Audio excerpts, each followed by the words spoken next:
नमस्कार दोस्तों। स्वागत है आपका मेरे इस चैनल पे जिसका नाम है टू यूडो इंडिया। मैं राहुल द्विवेदी आप सबका स्वागत करता हूं।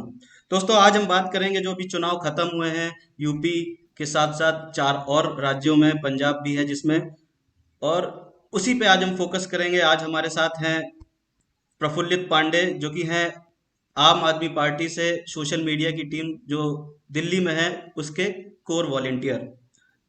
प्रफुल्लित जी, आपका बहुत बहुत स्वागत है। नमस्ते राहुल जी। बहुत बहुत धन्यवाद आपका जो आपने मुझे मौका दिया अपने इस मंच पे बुलाने का और मेरी इस माध्यम से लोगों तक मेरी बात पहुंचेगी। बहुत प्रफुल्लित बहुत जी, शुक्रिया। सबसे पहले तो मैं आपको बधाई देना चाहता हूँ। आपकी पार्टी को, आपको, आप सबकी मेहनत रंग लाई और आपको एक बहुत बड़ा मैंडेट मिला है पंजाब में। इसके लिए आपको बहुत बहुत अभिनंदन। Thank you so much. लेकिन इसके लिए अगर हम असली बात करें, इसके जो दावेदार हैं वो हमारी पंजाब की जनता है जिन्होंने मैंडेट दिया। तो मैं आपके चैनल के माध्यम से पंजाब की जनता को कोट कोट नमन करता हूँ, जिन्होंने पंजाब में आम आदमी पार्टी को मौका दिया। प्रफुल्लित जी, सबसे पहले मैं स्टार्ट करना चाहूंगा, हमारे दर्शकों को कुछ आप अपने बारे में बताएं, अपनी जर्नी के बारे में बताएं। जी। राहुल जी, मैं उत्तर प्रदेश से बिलोंग करता हूँ और मैं एक एमएनसी में काम करता हूँ। और उसके साथ साथ मेरा पॉलिटिक्स में बहुत इंटरेस्ट रहा है, मेरा एक्टिंग में बहुत इंटरेस्ट रहा है। तो आज एक्टिंग की बात छोड़ के आज पॉलिटिक्स पे फोकस करते हैं। तो पॉलिटिक्स को मैं बहुत पहले से, जब मैं 11th 12th में था तो मैं ग्राउंड लेवल पर पार्टीज के लिए ऐसे ही काम करता था। उसके लिए उस टाइम पे मेरे लिए कोई पार्टी एग्जैक्टली ये नहीं थी कि मैं किस पार्टी को फोकस कर रहा हूँ। लेकिन हाँ, जिस पार्टी में मेरे दोस्त हुए, उनके अगर रिलेटिव्स हैं तो उनके साथ ग्राउंड वॉलंटियरिंग की, तो मेरा इंटरेस्ट बहुत पहले से था। लेकिन उसके बाद जब अन्ना आंदोलन स्टार्ट हुआ और उसके बाद जो मेरा एक पॉलिटिक्स का जो एक मोटो था कि मेरा इंटरेस्ट था, वो हमारा आम आदमी पार्टी में पूरा फोकस हुआ।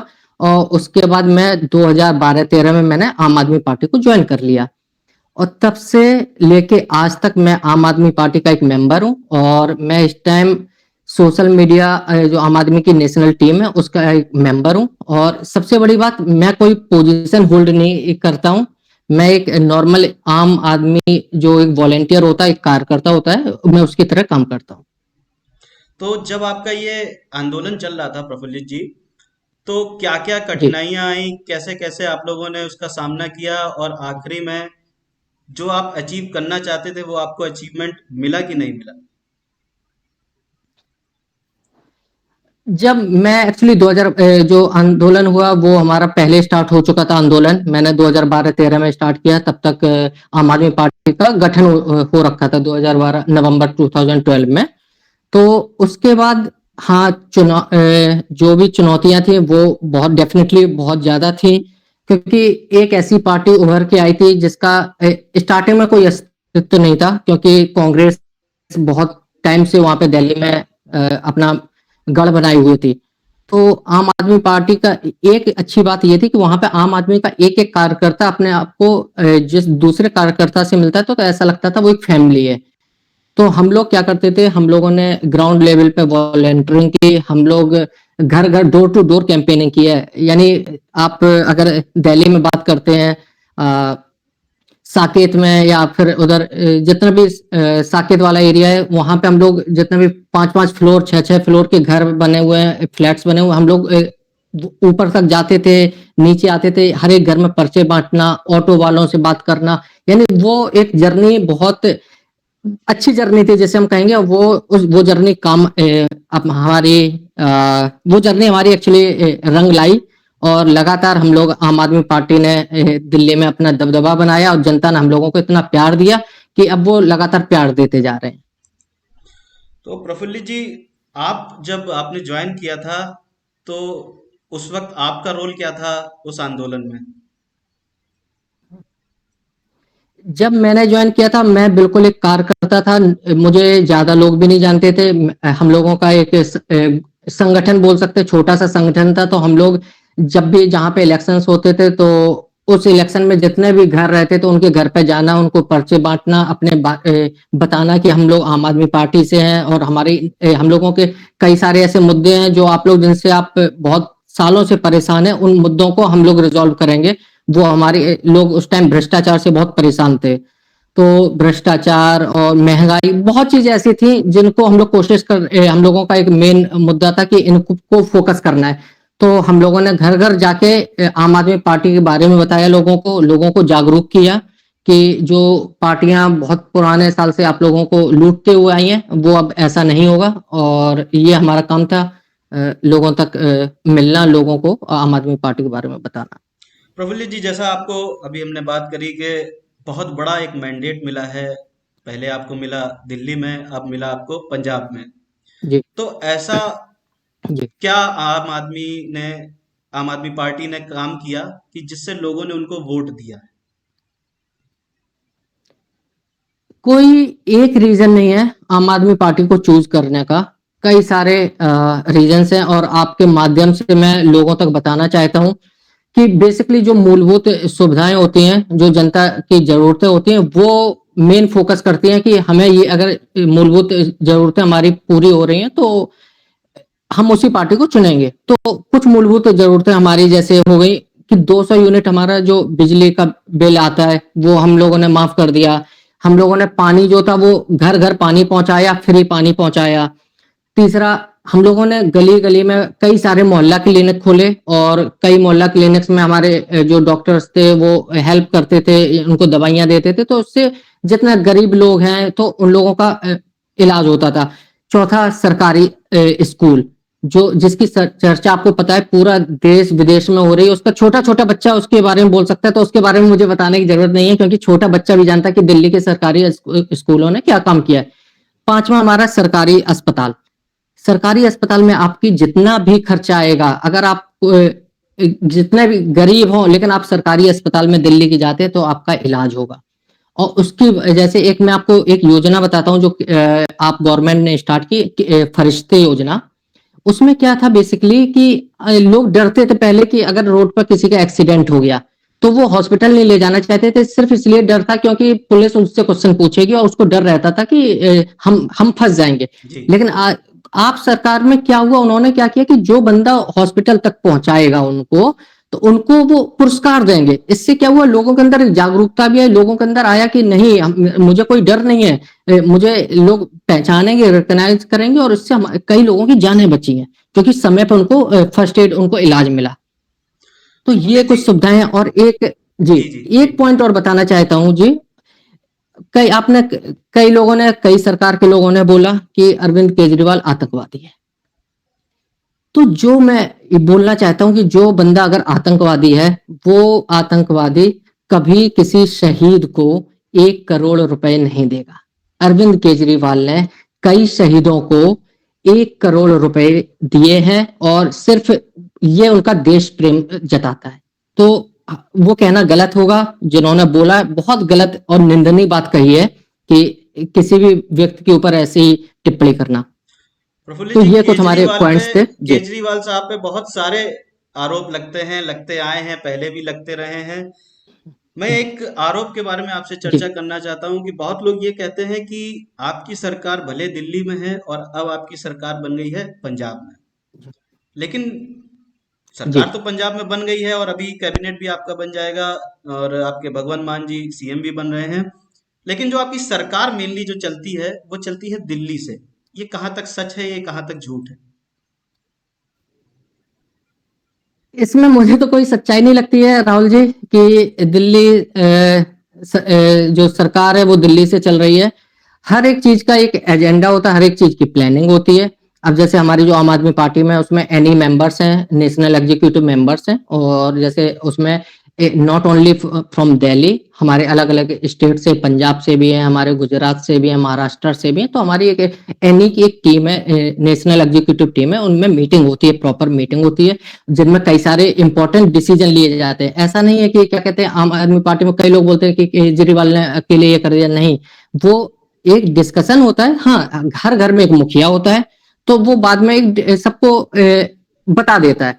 तो जो प्रॉपर डिस्कशंस होते हैं, डिसीजन सबके हिसाब से लिए जाते हैं, और उसके बाद जो भी एक लास्ट आउटकम आता है वो अरविंद केजरीवाल जी दे देते हैं। तो ये कहना बिल्कुल गलत होगा कि कहीं पे भी सरकार बन रही है और वो दिल्ली से रन होगी, ये इसमें बिल्कुल भी सच्चाई नहीं है। जी, जो थैंक यू। जहाँ का आपने एक बात हमारे जी दर्शकों के जी लिए क्लियर कर दी। अब इस पे मैं एक चीज पे जी आना चाहता हूँ। चुनाव के पहले की बात है, जी आपके अरविंद केजरीवाल जी का भी बयान आया था, भगवंत मान जी का भी बयान आया था कि जो एक्स सीएम हैं पंजाब के, उनके कुछ जी जानने वालों पे ईडी की रेड पड़ी थी। जी इस पे आपका क्या कहना है?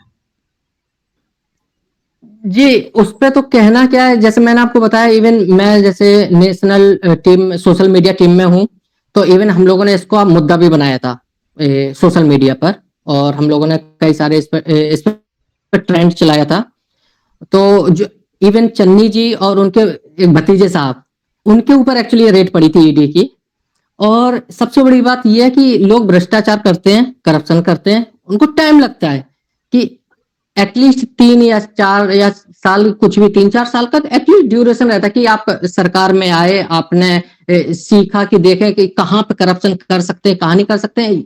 ये जो हमारे सीएम साहब थे, ये 4 महीने के अंदर इन्होंने करोड़ों का घोटाला कर दिया, जिसमें अवैध खनन, जो रेता चोरी का इल्जाम लगा था। अब आप ये सोचिए, जिन्होंने को मात्र 4 या 5 महीने का टाइम मिला, इन्होंने करोड़ों का जो घोटाला किया। अगर इनको जनता 4 या 5 साल के लिए लगातार उस टाइम पूरा चुन लेती, तो कितने का घोटाला होता। तब लोग बोलते हैं कि आदमी फ्री में कैसे दे देते केजरीवाल। तो ये एक छोटा सा एक पॉइंट है कि अगर ये घोटाले ना हो तो जनता को भी बहुत चीजें फ्री मिल सकती हैं।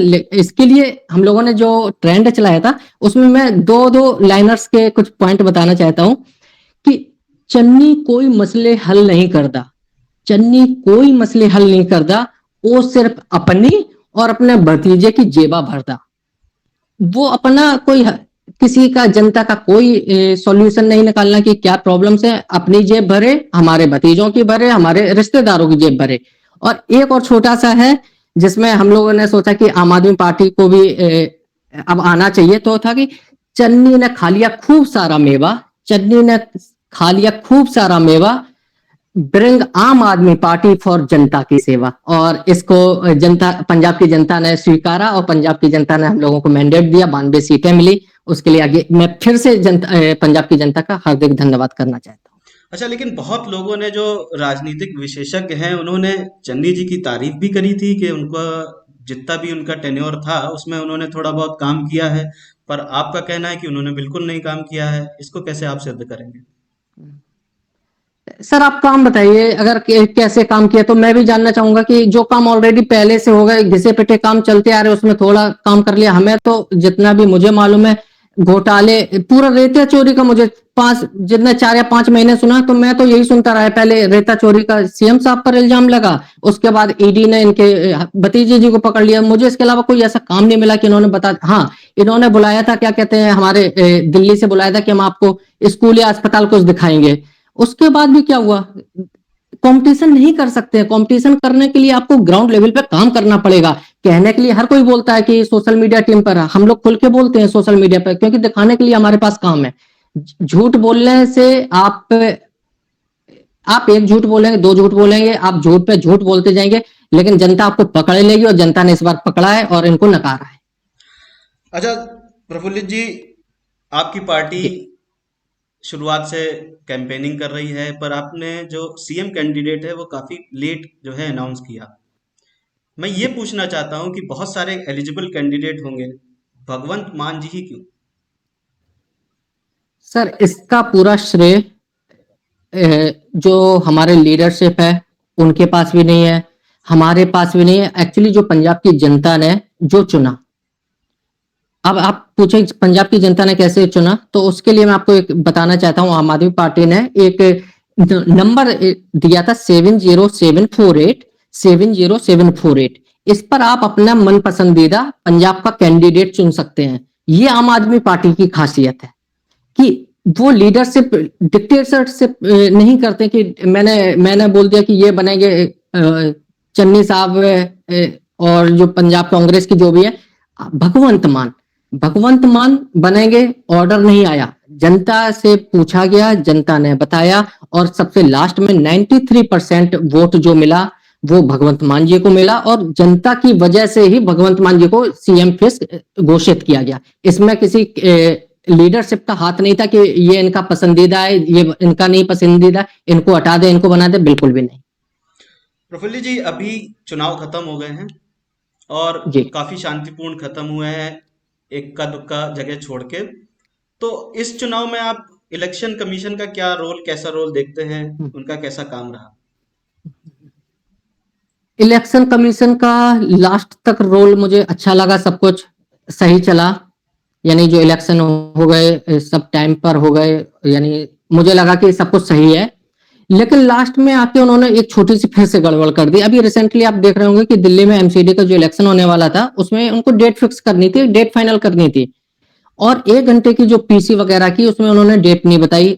अब पता नहीं उनके पास कहां से ऊपर से एक पर्ची डाल दी गई कि आपको डेट नहीं देनी है, या कहां से उनके पास एक कॉल आ गई कि नहीं देना है क्योंकि केजरीवाल गवर्नमेंट है, वो जीत जाएगी। एक डर है किसी के अंदर, दूसरी पार्टी के अंदर, मैं बोल सकता हूँ।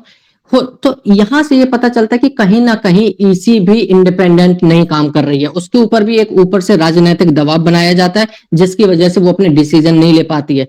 आपको 1 घंटे के लिए पीसी इसलिए करनी थी कि आपको डेट बतानी, आप वो डेट नहीं बता रहे हैं। तो कहीं ना कहीं ये लगता है कि ईसी ऊपर से किसी के प्रेशर से काम कर रही है और इंडिपेंडेंटली काम नहीं कर रही। लेकिन कुछ पिछले इलेक्शंस में सही किया जो अभी ऑलरेडी हो गए, लेकिन लास्ट में आके उन्होंने एमसीडी में फिर से वही कर दिया। तो आप जानते हैं कि मिक्स फीलिंग है यही मेरा आपकी। पॉइंट है। मिक्स फीलिंग है। लास्ट वाले जो सबसे बोलते हैं ना कि अंत भला तो सब भला, यहाँ पे अंत में थोड़ा गड़बड़ कर दिया तो अंत बुरा तो सब बुरा हो गया। अच्छा प्रफुल्ल जी, आपने दिल्ली में काम जी। किया, आपने दिल्ली में एक जी। केजरीवाल मॉडल दिया, लोगों ने उसको देखा, आपने मेहनत करी, आपकी पार्टी ने मेहनत करी, आपने पंजाब में कैंपेनिंग करी, चुनाव लड़ा, पूरी स्ट्रैटेजी बनाई, और मुझे लगता है शायद उसी की वजह से जी। आपको जो है ये मैंडेट इतना मिला है। अब ये जो आपने काम किया है जी। इन दो राज्य में, तो आपको इसका रिजल्ट मिल गया। आप और किन किन राज्यों में इन दो राज्यों का जो इफेक्ट है या अपने काम का इफेक्ट है, आप कैसे देखते हैं उसको? सर, मैं सबसे पहले राहुल जी आपको ये बताना चाहता हूँ कि जो हम लोग बोलते थे कि दिल्ली मॉडल, सबसे पहले आपने सुना होगा कि दिल्ली मॉडल, पहले एक मॉडल की बात हमेशा से होती थी जिसका नाम था गुजरात मॉडल। उसके बाद जो एक मॉडल आया पूरे देश में इतने सालों में, गुजरात मॉडल के बाद कोई सा भी ऐसा मॉडल नहीं आया, पंजाब मॉडल, यूपी मॉडल, कोई नहीं आया, सबसे पहले आया दिल्ली मॉडल। और उस दिल्ली मॉडल ने गुजरात मॉडल मॉडल को कहीं पीछे पछाड़ा, और दिल्ली मॉडल की चर्चाएं हमारे आउट ऑफ इंडिया विदेशों में होने लग गई। तो सबसे बड़ी बात, दिल्ली मॉडल क्या था? दिल्ली मॉडल कोई ऐसा मॉडल नहीं कि उन्होंने अलग से स्पेशल मॉडल बना दिया हो। उन्होंने क्या किया, जो चीजें जनता के लिए हित में हो सकती थी, जनता के लिए जो पैसा भ्रष्टाचार में जाता था वो भ्रष्टाचार नहीं हुआ, वो पैसा जनता का पैसा जनता को दे दिया गया। कैसे? उनके उसी फॉर्म में आपके बिजली बिल माफ कर दिए गए, पानी फ्री कर दिया गया। तो ये एक मॉडल, उन्होंने एक मॉडल दिखा दिया कि ये मॉडल भी हो सकता है अलग स्टेट्स में। अब लोग क्या करते हैं कि जहां पर सरकार, जहां पर इलेक्शन होते हैं वहां पर लोग बोलते हैं कि हम यहाँ पे ये दे देंगे, वहां दे देंगे। जहां पर आपकी सरकार है आप पहले वहां तो दीजिए। दिल्ली ने क्या किया, दिल्ली ने अपना दिल्ली में दिया, और उन्होंने तब पंजाब को बोला कि मैंने जो करके दिखाया दिल्ली में, मैं वहां पे भी करके दिखाऊंगा। तब पंजाब ने भरोसा किया। आप जब आप आती है ना कहीं पर, तो मैं घमंड से नहीं बोल रहा हूँ, बड़े गर्व के साथ बोल रहा हूँ कि जहां आप आती है तो सबका पत्ता साफ करके जाती है। 92 सीट्स आई हैं, 117 में 92। और जो हो सकता बची खुची है वो अगली बार ये भी हमारे हाथ में आ जाए, वो बस जनता का प्यार है। बहुत बहुत तो सबसे शुभकामनाएं बड़ी उसके बात लिए, यही अगली है। बार के लिए आपको जी। प्रफुल्ल जी। जी धन्यवाद। तो सबसे बड़ी बात यह है कि जो आप काम कर रहे हैं ना, जनता काम देख रही है। आज की जनता उस पर नहीं जाती है, कहीं होगा जातिवाद या कुछ, लेकिन पंजाब की जनता ने जातिवाद नहीं देखा, कुछ भी नहीं देखा, उन्होंने काम देखा। दिल्ली मॉडल सिंपल एक बात बोला गया, तो जो दिल्ली में काम करके दिखाए हैं वो हम पंजाब में करके दिखाएंगे, और दिल्ली से ज्यादा काम पंजाब में होंगे, क्योंकि हमारे कई काम दिल्ली के ऐसे अटके हुए थे जो एलजी ने फाइल्स रोक ली थी। अब हमारी पुलिस मेरे हाथ में नहीं थी, पुलिस को ऊपर से होल्ड किया जा रहा था, हमारे हाथ में नहीं था। पंजाब में आप देखिएगा कि दिल्ली से बेहतर काम होंगे। अब ये नहीं कह रहा हूं कि दिल्ली कम काम कर रही है, दिल्ली के हाथ में जितना है वो पूरा काम कर रही है। अब पंजाब इसलिए क्योंकि पंजाब एक पूर्ण राज्य है, अब हमारा काम दिखेगा, जनता को दिखेगा, और यही काम कोशिश करेंगे कि पूरे देश में, अलग अलग राज्यों में भी दिखे। अच्छा प्रफुल्ल जी, जब इसके आपने दोनों राज्यों में। इसके साथ साथ राहुल जी, जी राहुल जी एक पॉइंट। जी जी, जी, जी, बोलिए, बोलिए। जी जी बताएं आप। मैं एक बात बोलना चाहता था, मैं ये बोलना चाहता था कि जो मैंने पंजाब मॉडल की बात की, दिल्ली मॉडल की बात की है, इसका मैं एक छोटा सा एग्जांपल देना चाहता हूं। हम लोगों ने एक चीज बोली थी कि हम लोग राजनीति करने नहीं आए हैं, हम लोग राजनीति बदलने आए हैं। आपने देखा होगा अभी यूपी का इलेक्शन हुआ था, पार्टी ने जो हमारा मैनिफेस्टो था वो दूसरी पार्टी ने मैनिफेस्टो में डाल दिया अपने वादे। उन्होंने क्या बोला, हम 300 यूनिट बिजली फ्री देंगे। अरे भाई, आपकी सरकार हर 5 साल बाद बनती थी, आपकी 5 साल बाद गिरती थी, फिर बनती थी। आपने पहले क्यों नहीं दिया पिछले लास्ट 20-25 साल में? केजरीवाल मॉडल यहाँ पे अप्लाई हुआ। एक एक पार्टी ने फिर से बोला कि जहां पे जो भी महिलाएं होंगी उनके लिए बस यात्रा फ्री होगी। दिल्ली में ये हो चुका है। यानी हमारा क्या था कि राजनीति बदल दी है हमने। हमारा जो मॉडल फॉलो हो रहा, मुझे तो अच्छा लगता है कि क्या कहते हैं कि हमारी सरकार यूपी में नहीं बनी, कोई बात नहीं, लेकिन हमारे जो वादे थे जनता को खुश देखना चाहते हैं ना हम। तो जनता को, चलो इन्होंने वादे किए, इन्होंने मैनिफेस्टो में दिया, एटलीस्ट इनको पूरा करके दिखाएं। प्रफुल्ल जी, आपने दिल्ली में सरकार बनाई, उसके बाद अभी पंजाब में बनाई। आपने एक तरह का जी, अपनी जो पार्टी की एक आइडियोलॉजी बनाई है। अब वो जी। आइडियोलॉजी आप कैसे डिफाइन करेंगे, उसको आप कुछ शब्दों में कैसे सम करेंगे? ज्यादा ना बोलते हुए सिंपल सी मैं कुछ पॉइंट्स बताना चाहूंगा। जो हमारा अन्ना आंदोलन स्टार्ट हुआ था वो हमारा भ्रष्टाचार के खिलाफ हुआ था। तो जो हमारा आइडियोलॉजी है कि भ्रष्टाचार नहीं होने देना है।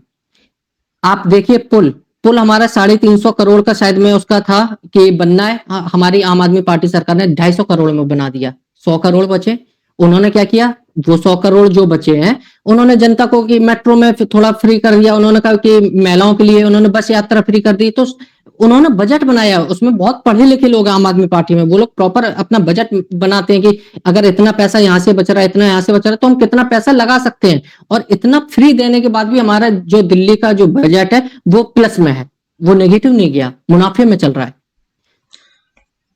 प्रफुल्ल जी, अब एक चीज आती है कि हर पार्टी में कुछ एक मापदंड होते हैं टिकट मिलने के या लोगों को जी, ज्वाइन करने के। बहुत लोगों ने जी। ऐसा बोला है या सुना गया है कि आपकी पार्टी में वही लोग आ सकते हैं जिनके पास पैसा हो। तो क्या ये कहाँ तक आप सच मानते हैं, या पार्टी में, आपकी पार्टी में आने के लिए तभी आप एलिजिबल होंगे जब आपके पास पैसा होगा? ये कहाँ तक सही है? मैं सबसे पहले तो ये आपको बोलना चाहता हूँ राहुल जी, मैं जनरली अभी पॉलिटिक्स में आने का मेरा कोई विचार नहीं है। मैं तो ये भी बोल सकता हूँ कि आम आदमी पार्टी मुझे भी कैंडिडेट का टिकट दे सकती है। मैं कोई अमीर नहीं हूं, मैं लखपति नहीं हूं, मैं करोड़पति नहीं हूं। वो सिर्फ ये देखेगी कि प्रफुल्लित पांडे के नाम पर कोई अपराध के मुकदमे ना हो, प्रफुल्लित पांडे भ्रष्टाचारी ना हो, प्रफुल्लित पांडे ने ग्राउंड पे काम किया हो, जनता के साथ इसका स्नेह हो। तो ये हमारे जो मुद्दे हैं इन पर मिलता है कि भ्रष्टाचारी नहीं होना चाहिए, पैसे पे नहीं। मैं ये बता रहा हूँ, मैं एक एग्जाम्पल दे रहा हूँ, और दूसरा एग्जाम्पल मैं अभी बहुत लाइव एग्जाम्पल देता हूँ, आपको मालूम नहीं होगा शायद में, या मालूम हो भी सकता है कि पंजाब में जो चरणजीत सिंह चन्नी जी हैं उनको किसने हराया है आम जी आदमी पार्टी जी से। जी जी। एक बंदा है वो लाभ सिंह जी हैं, वो एक मोबाइल रिपेयरिंग शॉप पे काम करते हैं। बताइए, क्या उनके पास करोड़ों रुपए होंगे? कितने की सीट बिकती है? वो इतना पैसा नहीं दे सकते थे, लेकिन हाँ वो ग्राउंड पे काम करते थे, ईमानदार व्यक्ति थे। जनता देखती है, जनता को पैसे नहीं है, अगर पैसे पे टिकट होते तो पता नहीं कितने करोड़पतियों को हम लोग टिकट देते। लेकिन ऐसा नहीं है, हमारे यहाँ वॉलेंटियर्स को भी टिकट मिलते हैं। पंजाब में वॉलेंटियर्स को टिकट मिले, उत्तराखंड में वॉलेंटियर को जिन्होंने ग्राउंड लेवल पर काम किया उनको टिकट मिला है। प्रफुल्ल जी, अब आते हैं एक बहुत ही गर्म मुद्दे पे। आपके ही साथी, पूर्व साथी साथी कुमार विश्वास जी ने केजरीवाल जी के ऊपर कुछ गंभीर आरोप लगाए हैं कि वो जी, कुछ देश तोड़ने की बात कर रहे थे और खालिस्तानियों से आपकी पार्टी फंडिंग लेती है। ये कहाँ तक सच है? जी। राहुल जी, आपको लगता है ये बात सच है? सबसे पहले जो मैंने पहला अपना मुद्दा उठाया था उसमें यही बोला था मैंने कि कुछ लोगों ने आतंकवादी कहा, और एक आतंकवादी शहीदों को 1 करोड़ दे रहा है। किसको लगता है ये बात सही है? पहले मैं कवि मानता था उनको, कुमार विश्वास को कवि मानता था। आज की डेट में मैं अब उनको हास्य कवि मानने लगा हूं। वो ऐसी हंसी फिजूली वाली बातें करते हैं जिसका आधार विहीन बात, जिसका जनता जनता ने उनके जितने भी बात की थी ना उसको नकार दिया। उन्होंने क्या बोला कि इन्होंने खालिस्तानी है, ये अपना अलग देश बनाना चाहते हैं, उसके प्रधानमंत्री बनना चाहते हैं। उन्होंने पता नहीं क्या क्या बातें की, और लास्ट मोमेंट पे क्यों की उन्होंने? अगर ये बात थी तो आप पहले बोलते। आप इलेक्शन के पहले आप क्या बताना चाहते हैं? अरे हम मैं तो एज ए वॉलेंटियर में बोलना चाहता हूँ कि जहां अब भाई साहब उन्होंने लिखी थी लाइन, मैं पूरी लाइन नहीं बोलूंगा कि दर्द है मैं बैठ नहीं पाता हूँ, मैं लाइन बोल नहीं रहा हूँ, मैं हल्की से एक हिंट दे रहा हूँ। उन्होंने बोला बहुत दर्द होता है मैं बैठ नहीं पाता हूँ, शायद में वो उनका दर्द आज तक नहीं निकला है। तो वो बहुत जो उन्होंने बोला बहुत निंदनीय बोला है, और उसकी घोर निंदा होनी चाहिए। इसलिए और सबसे बड़ी बात यही है कि एक आतंकवादी कभी 1 करोड़ नहीं देगा, ये हमारा मानना है। और पंजाब की जनता ने दिखा दिया उनको कि आतंकवादी है केजरीवाल, खालिस्तानी राज्य बनाना चाहता है, देश बनाना चाहता है। वो पंजाब की जनता ने बता दिया, उनको फुल मैंडेट देके 92 सीट्स देके। प्रफुल्ल जी, आपका अभी 16 तारीख को कैबिनेट भी बन जाएगा, मुख्यमंत्री भी शपथ ले लेंगे। जी मैं ये पूछना चाहता हूँ कि हमारे देश में हर जगह पे औरतों की एक भूमिका हो गई है और बढ़ चढ़ के हिस्सा ले रही हैं वो। क्या जी आपके जो नई कैबिनेट बनेगी पंजाब में, उसमें मैं कुछ महिलाओं का रिप्रेजेंटेटिव देख सकता हूँ, या वहाँ पे मुझे कुछ कैबिनेट में कुछ महिलाएं दिखेंगी कि नहीं? पर्सनल लेवल पर, क्योंकि पॉलिटिक्स में मैं हूँ यानी एज ए वॉलेंटियर, तो मुझे इंटरनल तो ऐसी कोई खबर नहीं रहती है कि कौन बनेगा कैबिनेट में, कौन मंत्री आएगा कौन नहीं आएगा। लेकिन अगर मुझसे पर्सनली पूछा जाए, मुझसे मेरा मत माना जाए, तो डेफिनेटली मैं बोलूंगा कि महिलाओं को कुछ मिलना चाहिए। ये मेरा पर्सनल मानना है। प्रफुल्ल जी, आपने दिल्ली जीत ली, जी आपने पंजाब जीत लिया, जी। अभी आगे अब और हम क्या क्या देखेंगे? ये अब तो समय बताएगा कि जनता हमें कहाँ कहाँ प्यार देती है। ये जनता का प्यार है, जहां जहां जनता प्यार देगी वहां वहां हम लोग दिल्ली का मॉडल फॉलो करेंगे। अब सब जनता को जो भी हम लोग दे सकते हैं, हमारी सरकार आम आदमी पार्टी सरकार जो भी जनता के लिए हित में काम होंगे वो काम करेंगे। ये सिर्फ जनता का प्यार है। आगे जहां पे भी इलेक्शंस होंगे उस पर बात चलेगी, आगे जब भी डिस्कशन होगा जरूर बताएंगे आपको सर। प्रफुल्ल जी, आप आए यहाँ पे, समय दिया हमें, अपनी बात रखी, अपनी पार्टी की बात रखी, बहुत अच्छा लगा। मैं आपका बहुत बहुत धन्यवाद देता हूँ और धन्यवाद आशा राहुल करता जी। हूँ कि इसी तरह आप हमारे इस प्रोग्राम में आते रहेंगे। नहीं नहीं, आपको भी थैंक यू सो मच कि आपने मुझे इस वाले मंच पे बुलाया। एटलीस्ट मेरे थ्रू कई लोगों तक बात पहुंचनी बहुत जरूरी है, क्योंकि पॉजिटिव चीजें जो होती हैं वो जनता तक इतनी जल्दी नहीं पहुंच पाती, लेकिन जितने जल्दी रूमर्स पहुंचते हैं और लोग जनता तक रूमर्स पहुंचने के बाद जो उसको सच मान लेते हैं, उनको हटाना हमारा काम है। सोशल मीडिया पे हम लोग कोशिश यही करते हैं, जितने भी लोग फेक न्यूज फैलाते हैं तो उनको कोशिश करते हैं कि लोगों तक सच बात पहुंचे। और आई थिंक आज की देश की जनता इतनी बुद्धिमान हो चुकी है, टैलेंटेड है, वो समझ जाती है कि सच क्या है और झूठ क्या है। बहुत बहुत धन्यवाद, आप आए, समय जी। निकाला प्रफुल्ल जी। और सर राहुल जी, मैं आपके लिए बधाई देना चाहता हूं आपको और आपकी टीम को कि ऐसी पत्रकारिता करने के लिए, खुले मंच पर बोलने के लिए। कहीं कहीं होता है कि आप नहीं बोल सकते हैं, आपने मौका दिया खुले दिल से बोलने का। ऐसी पत्रकारिता को और आपकी ये जनता तक आगे तक पहुंचाने की जो ये कोशिश है, इसको मैं नमन करता हूं एक्चुअली। और मैं आपको शुभकामनाएं देता हूं और आशा करता हूं कि आप हमें ऐसे ही आगे इस मंच पे बुलाते रहेंगे, अपनी मुझे बात रखने का मौका देंगे। आपको और आपकी पूरी टीम को, टू यूडो इंडिया की पूरी टीम को मेरी तरफ से हार्दिक शुभकामनाएं। और थैंक यू। जनता को मैं बोलना चाहूंगा कि जो आपका टू यूडो इंडिया है, इसको ट्विटर, फेसबुक, जितने भी इंस्टाग्राम, जो भी आपके जितने भी सोशल मीडिया प्लेटफॉर्म है, आप वहां पे फॉलो कीजिए। और मैं भी फॉलो करता हूँ, और बहुत बढ़िया चैनल है, आप लोग इसको फॉलो करें। धन्यवाद प्रफुल्लित जी। तो दोस्तों देखा आपने, हमारे बीच प्रफुल्लित जी थे, उन्होंने अपनी बात रखी। ऐसे ही एक और एपिसोड के साथ मैं आपको अगली बार मिलूंगा, तब तक के लिए धन्यवाद।